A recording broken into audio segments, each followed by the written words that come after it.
Okay, so this is the final loofah video. It is October 16th, back from Northern Ireland. Excellent time. So this is what I have left. I actually experimented yesterday.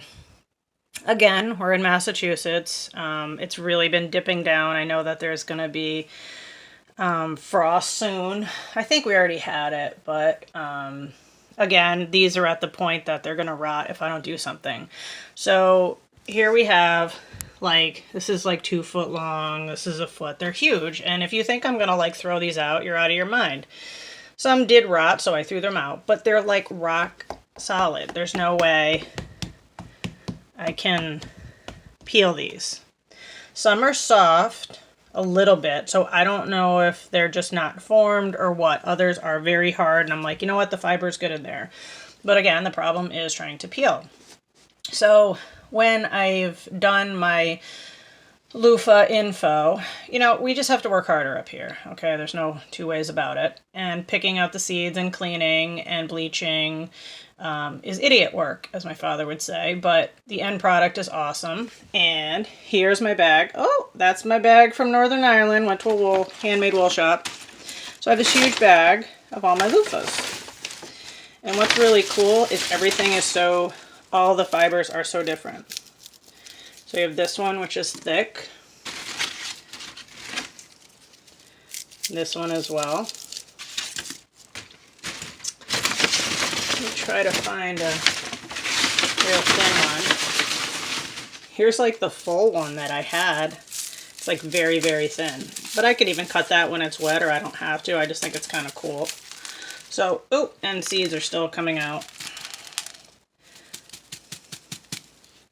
But it's just really cool. It's really light, but as you can tell, the fiber structure is completely different, but it's still holding together. It's just different thickness. That's a little softer in the shower. That's thicker. I just think they're awesome. You know, you have a little bit of brown. I did bleach them, but that's just natural, and it's okay with me. It doesn't bother me. So what we're going to do, because as I was doing my reading, I found out, like, well, what am I going to do here? Because, you know, again, it's impossible to peel. One line I saw, and I think it was Luffa.com. They're very cool. They actually got back to me, answered my questions, or Luffa info. That there was this one line about someone who, if they're super green, you can put them in an oven at 300 degrees for half an hour. So I did this yesterday, and it worked, believe it or not. It kind of smells like you're cooking a butternut squash for a little bit. Take it out. I cooled it down because it was very hot in some cool water. You peel it. There is a little bit of a green tinge, understandably, but it peeled off. And then I cut them, and they were soft, and I squished out a lot of the seeds. I had to put them under running water to get the seeds out. Again, it's idiot work. It's a lot of work, but I don't want to let all these go to the trash. There's no reason. So it's just really cool that at least, you know, I've learned a lot, and I just have to kind of go with Mother Nature. But you know, maybe 2 or 3 died, but they just like rotted, or the fibers didn't form. They were just too squishy, so I just left them on the ground. So let them be part of the decomposition of the garden. So I'm going to pause here. I'm going to pop a few in the oven, and then I'm going to show you what it's like to peel a warm loofah. Okay, so I took one out of the oven after, well, I did 25 minutes and then I let them sit for 5 minutes. This one was much bigger. I think you kind of have to gauge and keep checking the skin. The thinner one that I had yesterday, it was perfect. After 30 minutes, like, you could feel that the skin was really soft and ready to peel off. So these were the ends that I peel off. Everything just kind of turns more gelatinous. And it's really warm, so be careful. Use like a mitt or a towel. Alright, this one was a little bit of a tough peel. The whole thing is, like, what I noticed is when you put it in for just the amount of time, everything gets really soft, so you can squeeze out a lot of stuff. This is rock hard still in the middle, so that's going to be a serious pain in the ass. But, you know, it's green. It was a little bit tough of a peel. I used the bread knife to score it. And to get a little bit more, instead of using my thumbs, I used a grapefruit spoon and just kind of like pushed down and pried it off. I know, idiot work. But I don't know if I can really put this back in the oven to soften up a little bit more. I guess I could try it. But it's all supposed to be nice and soft like that because it's going to make your life a lot easier.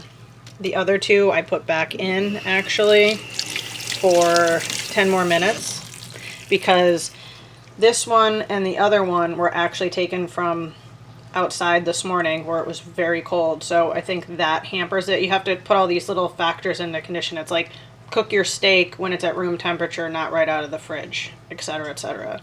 And besides the fact that they're bigger, they're going to take a little bit longer. So I think as we do this, we'll kind of understand the process and what has to happen.